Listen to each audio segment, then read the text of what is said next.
Hello, friends. It was late at night, and I was alone in my room. My roommate had gone out for the evening with her boyfriend. I didn't want to go because I was kind of tired, so I stayed back in the room.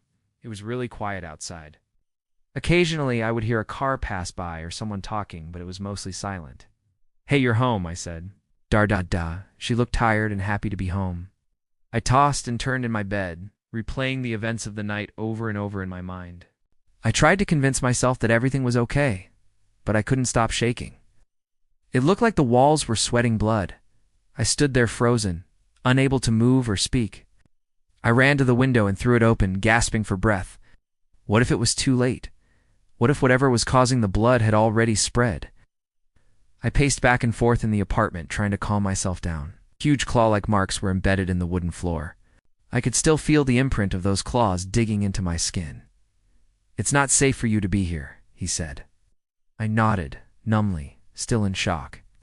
As I stepped out of the apartment, I could see the worried faces of my neighbors staring at me. I wanted to explain, but I couldn't find the words.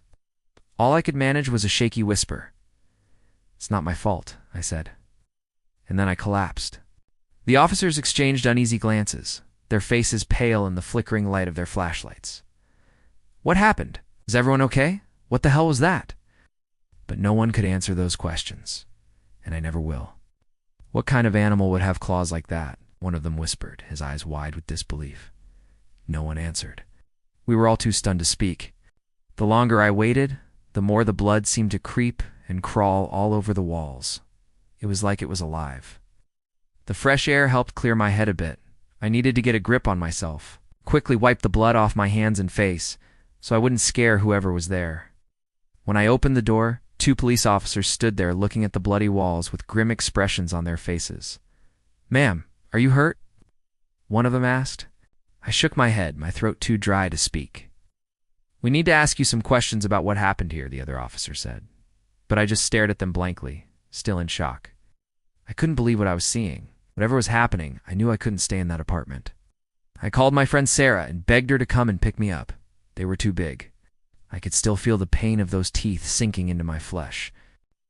The officers started taking pictures, but I couldn't bear to watch. I closed my eyes tight, trying to block out the gruesome scene. I could hear the concern in her voice as I explained what was happening. But when I told her I was planning to leave the apartment, she immediately told me to stay put. "Don't leave the apartment under any circumstances," she said. "I'll call the police and get some help." And then she hung up. My mind raced, trying to figure out what was happening. I looked around the room frantically, searching for answers. That's when I saw it, a single drop of blood on the ceiling. And then another one, and then another one. The blood was coming from above, from the ceiling.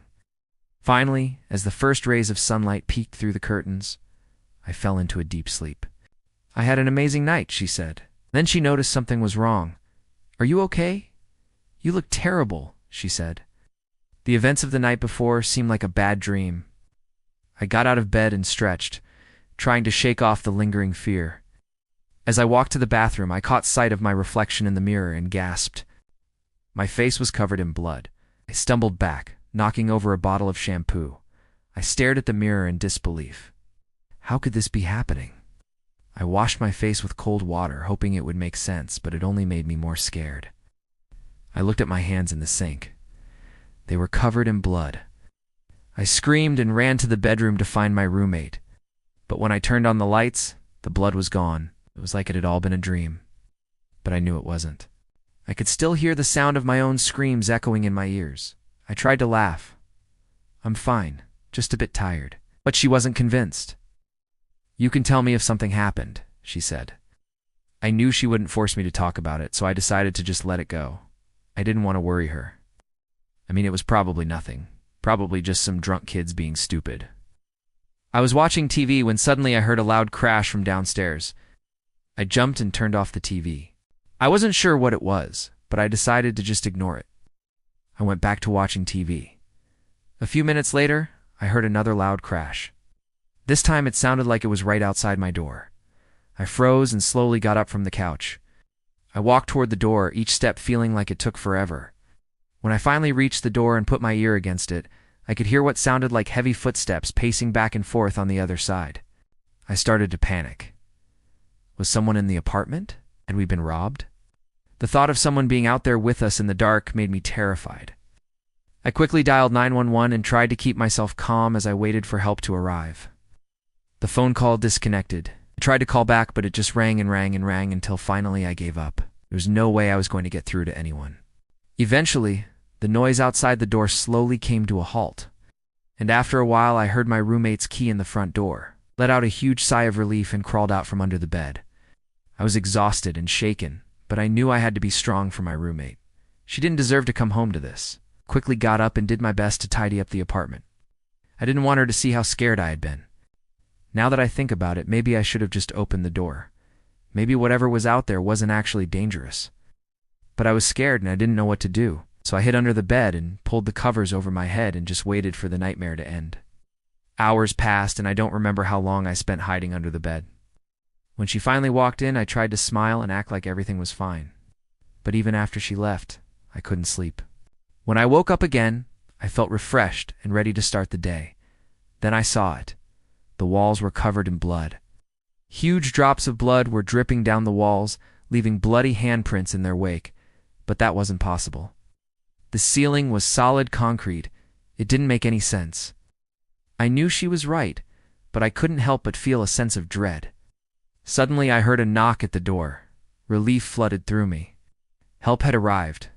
As the officers cautiously entered the apartment, they noticed something else. They found bite marks on the walls too, and they weren't like anything I'd seen before. One of the officers turned to me, his expression grave. "Ma'am, we need to take you somewhere safe." My last memory is of being surrounded by concerned faces, their worried whispers echoing around me.